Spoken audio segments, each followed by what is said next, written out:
ಸಮಯ ಗಳಿಗೆ ಈ ವೃಂದಾದೇವಿಯ ಪೂಜೆ ಅಂತ ಹೇಳ್ಬೋದು. Wonderful wonderful wow. ತುಂಬ ವಿಸ್ತಾರವಾಗಿ ತುಳಸಿ ಪೂಜೆಯನ್ನ ವಿವಾಹವನ್ನ ಹೇಗೆ ಆಚರಿಸಬೇಕು ಅಂತ ತಿಳಿಸ್ಕೊಟ್ರಿ. ಇನ್ನು ನೈವೇದ್ಯದ ವಿಷಯಕ್ಕೆ ಬರಬೇಕಾದ್ರೆ ಯಾವ ನೈವೇದ್ಯ ತುಳಸಿ ದೇವಿಗೆ ಬಹಳ ಶ್ರೇಷ್ಠವಾಗಿರುತ್ತೆ, ಏನು ಅರ್ಪಣೆ ಮಾಡ್ಬೋದು? ನೋಡಿ, ನಿಮಗೆ ತುಂಬ ಸಮಯಗಳಿದೆ.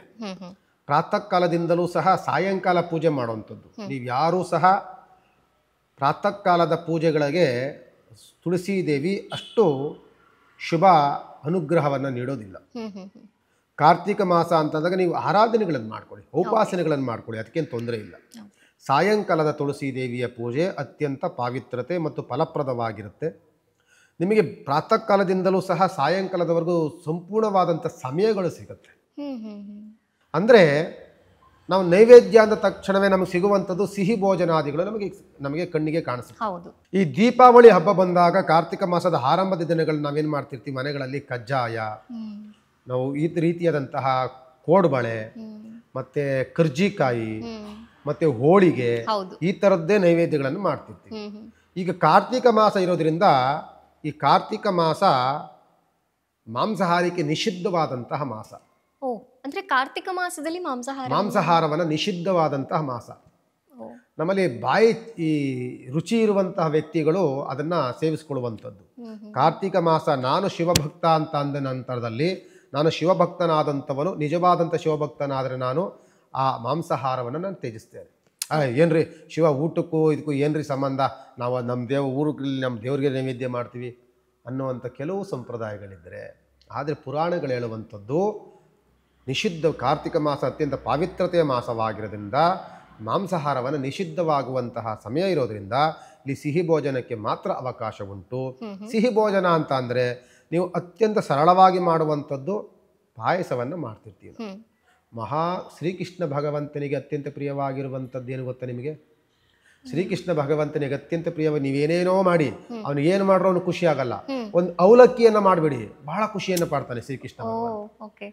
ಶ್ರೀಕೃಷ್ಣನಿಗೆ ಅತ್ಯಂತ ಪ್ರಿಯವಾಗಿರುವಂಥದ್ದು ಅವಲಕ್ಕಿಯಿಂದ ಮಾಡಿರುವಂತಹ ಏನೇ ನೈವೇದ್ಯಗಳನ್ನು ಮಾಡಿದ್ರು ಸಹ ಅವನಿಗೆ ಖುಷಿ ಆಗುತ್ತೆ. ಅಲ್ಲಿ ಕೃಷ್ಣ ಬಂದಿದ್ದಾನಲ್ಲ, ನೆಲ್ಲಿಕಾಯಿ ಗಿಡ ಬಂದ ಮೇಲೆ ತುಳಸಿ ಶ್ರೀಕೃಷ್ಣ ಬಂದ, ಶ್ರೀಕೃಷ್ಣನಿಗೆ ಪ್ರಿಯವಾಗಿರುವಂಥದ್ದನ್ನು ಕೊಟ್ಟರೆ ತುಳಸಿ ದೇವಿಗೂ ಸಹ ವೃಂದಾದೇವಿಗೂ ಸಹ ಅದು ಪ್ರಿಯವಾಗುತ್ತೆ, ರುಕ್ಮಿಣಿ ದೇವಿಗೂ ಸಹ. ಸಮಯ ಗಳಿಗೆ ಈ ವೃಂದಾದೇವಿಯ ಪೂಜೆ ಅಂತ ಹೇಳ್ಬೋದು. Wonderful wonderful wow. ತುಂಬ ವಿಸ್ತಾರವಾಗಿ ತುಳಸಿ ಪೂಜೆಯನ್ನ ವಿವಾಹವನ್ನ ಹೇಗೆ ಆಚರಿಸಬೇಕು ಅಂತ ತಿಳಿಸ್ಕೊಟ್ರಿ. ಇನ್ನು ನೈವೇದ್ಯದ ವಿಷಯಕ್ಕೆ ಬರಬೇಕಾದ್ರೆ ಯಾವ ನೈವೇದ್ಯ ತುಳಸಿ ದೇವಿಗೆ ಬಹಳ ಶ್ರೇಷ್ಠವಾಗಿರುತ್ತೆ, ಏನು ಅರ್ಪಣೆ ಮಾಡ್ಬೋದು? ನೋಡಿ, ನಿಮಗೆ ತುಂಬ ಸಮಯಗಳಿದೆ. ಪ್ರಾತಃ ಕಾಲದಿಂದಲೂ ಸಹ ಸಾಯಂಕಾಲ ಪೂಜೆ ಮಾಡುವಂಥದ್ದು. ನೀವು ಯಾರೂ ಸಹ ಪ್ರಾತಃ ಕಾಲದ ಪೂಜೆಗಳಿಗೆ ತುಳಸಿ ದೇವಿ ಅಷ್ಟು ಶುಭ ಅನುಗ್ರಹವನ್ನು ನೀಡೋದಿಲ್ಲ. ಕಾರ್ತಿಕ ಮಾಸ ಅಂತಂದಾಗ ನೀವು ಆರಾಧನೆಗಳನ್ನು ಮಾಡ್ಕೊಳ್ಳಿ, ಉಪಾಸನೆಗಳನ್ನು ಮಾಡ್ಕೊಳ್ಳಿ, ಅದಕ್ಕೇನು ತೊಂದರೆ ಇಲ್ಲ. ಸಾಯಂಕಾಲದ ತುಳಸಿ ದೇವಿಯ ಪೂಜೆ ಅತ್ಯಂತ ಪಾವಿತ್ರತೆ ಮತ್ತು ಫಲಪ್ರದವಾಗಿರುತ್ತೆ. ನಿಮಗೆ ಪ್ರಾತಃ ಕಾಲದಿಂದಲೂ ಸಹ ಸಾಯಂಕಾಲದವರೆಗೂ ಸಂಪೂರ್ಣವಾದಂಥ ಸಮಯಗಳು ಸಿಗುತ್ತೆ.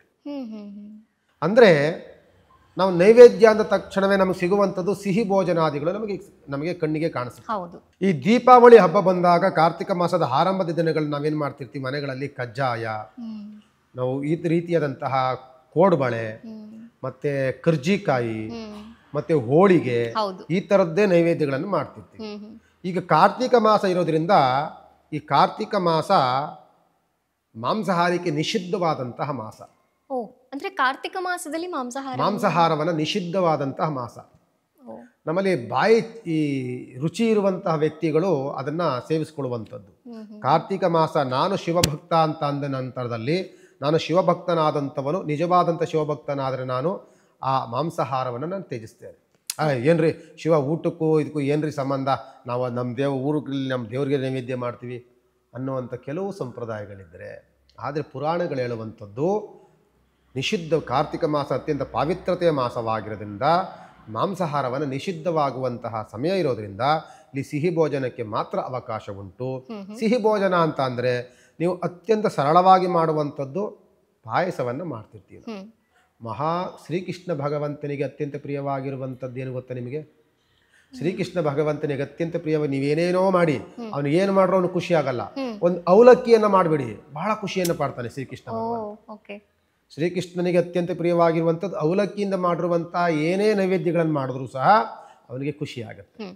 ಅಲ್ಲಿ ಕೃಷ್ಣ ಬಂದಿದ್ದಾನಲ್ಲ, ನೆಲ್ಲಿಕಾಯಿ ಗಿಡ ಬಂದ ಮೇಲೆ ತುಳಸಿ, ಶ್ರೀಕೃಷ್ಣ ಬಂದ, ಶ್ರೀಕೃಷ್ಣನಿಗೆ ಪ್ರಿಯವಾಗಿರುವಂಥದ್ದನ್ನು ಕೊಟ್ಟರೆ ತುಳಸಿ ದೇವಿಗೂ ಸಹ, ವೃಂದಾದೇವಿಗೂ ಸಹ ಅದು ಪ್ರಿಯವಾಗುತ್ತೆ, ರುಕ್ಮಿಣಿ ದೇವಿಗೂ ಸಹ